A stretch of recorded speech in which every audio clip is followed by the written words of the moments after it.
Assalamualaikum warahmatullahi wabarakatuh. Wahai sahabat beriman, Nabi Daniel atau dikenal dengan Daniel Tiberias adalah keturunan Nabi Daud alaihi salam. Namanya termaktub di dalam Alkitab, namun tidak disebutkan dalam Al-Quran. Tetapi ada hadis yang membenarkan kisah tersebut. Lalu, apa agama Nabi Daniel? Pada hakikat, sejak Nabi Adam alaihi salam hidup, agama Islam sudah ada sejak saat itu. Seluruh nabi dan rasul yang diutus Allah Subhanahu wa Ta'ala, meskipun namanya tidak disebutkan dalam Al-Quran, mereka semua beragama Islam. Yang membedakan di antara mereka adalah syariat, seperti cara ibadah dan hukum-hukum tertentu. Hal tersebut dipertegas dalam Al-Quran surat Al-Baqarah ayat 132. Allah Subhanahu wa Ta'ala berfirman, "Dan Ibrahim mewasiatkan ucapan itu kepada anak-anaknya, demikian pula Yakub, wahai anak-anakku. Sesungguhnya Allah telah memilih agama ini untukmu, maka janganlah kamu mati kecuali dalam keadaan muslim." Keberadaan Nabi Daniel jauh setelah Nabi Musa alaihi salam wafat. Kisah Nabi Daniel memiliki arti penting dalam Islam sebagai salah satu nabi yang dimuliakan Allah Subhanahu wa Ta'ala. Nabi Daniel hidup pada masa kekaisaran Babilonia, yaitu Raja Nebukadnezar. Nabi Daniel dikenal karena kebijaksanaan, kesalehan, dan kebenarannya. Dia terkenal karena kemampuannya menafsirkan mimpi dan penglihatan, yang membuatnya dihormati dan dikagumi di antara orang-orang. Suatu hari Raja Nebukadnezar membutuhkan seorang penafsir mimpi. Sang raja bermimpi melihat sebuah patung raksasa yang setiap bagian tubuhnya terbuat dari logam yang berbeda. Kepalanya terbuat dari emas, dada dan lengannya dari perak, perutnya terbuat dari tembaga, pahanya dari besi dan kakinya terbuat dari besi dan tanah liat. Tapi, kemudian sebuah batu menghancurkan patung tersebut hingga semuanya hancur luluh dan menjadi sebuah gunung. Tak ada seorang pun yang mampu menafsirkan mimpi Raja Nebukadnezar tersebut hingga kemudian Raja dipertemukan dengan Nabi Daniel.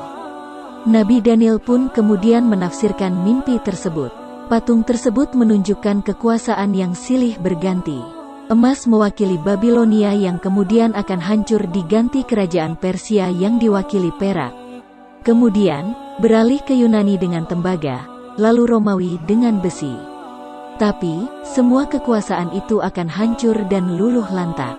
Mendapat jawaban tafsir mimpi yang memuaskan, Raja pun mengangkat Nabi Daniel menjadi penasihatnya. Namun, bukan hal baik yang didapat Nabi Daniel. Malah jabatan yang diberikan oleh Raja Nebukadnezar tersebut justru melahirkan malapetaka bagi Nabi Daniel. Para pejabat kerajaan merasa iri hati, mereka pun bersekongkol untuk memfitnah Nabi Daniel. Hingga pada akhirnya mereka pun berhasil mempengaruhi raja agar membenci Nabi Daniel. Fitnah yang disampaikan yaitu Nabi Daniel yang telah mencela raja. Mereka juga menyampaikan kepada raja kalau ibadah Nabi Daniel yang rutin ke Yerusalem melanggar ketentuan raja. Kemudian fitnah lainnya yang disampaikan bahwa kerajaan Babel akan hancur kecuali sang penafsir mimpi harus dibunuh. Berhasil dengan berbagai fitnah yang diberikan, sang raja pun kemudian membenci Nabi Daniel. Raja kemudian memerintahkan pengawal membuat lubang besar dan memasukkan 2 ekor singa ke dalamnya. Setelah itu, Nabi Daniel pun segera diseret dan dimasukkan ke dalam kandang singa. 2 ekor singa pun telah siap menerkam Nabi Daniel. Tapi, Nabi Daniel tetap sabar dan memohon pertolongan Allah Subhanahu wa Ta'ala. Kemudian Allah melindunginya dengan mengirimkan malaikat untuk menutup mulut singa tersebut dan memastikan keselamatan Nabi Daniel. Singa-singa yang lapar itu membungkam mulut mereka. Tak sedikit pun taring tajam diperlihatkan di hadapan Nabi Daniel. Melainkan singa-singa itu justru menjilati sang nabi. Singa yang garang berubah menjadi hewan yang patuh. Sungguh tak masuk di akal kecuali memang karena kekuasaan Allah Subhanahu wa Ta'ala. Allah memerintahkan singa-singa tersebut agar patuh. Keajaiban ini merupakan salah satu mukjizat yang diberikan Allah Subhanahu wa Ta'ala kepada Nabi Daniel alaihi salam dan kisahnya ini dikenal hingga saat ini.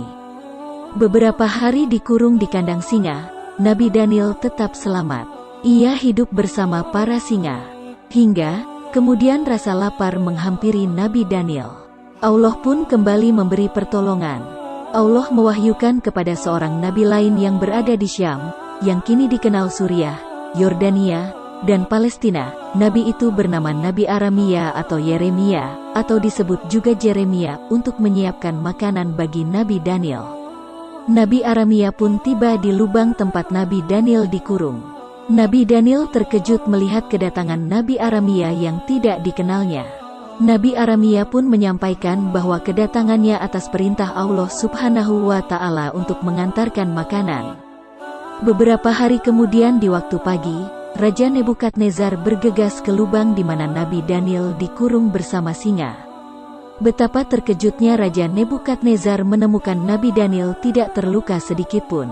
Peristiwa ajaib ini menyebabkan Raja Nebukadnezar mengakui kekuasaan dan kekuatan Allah Subhanahu wa Ta'ala.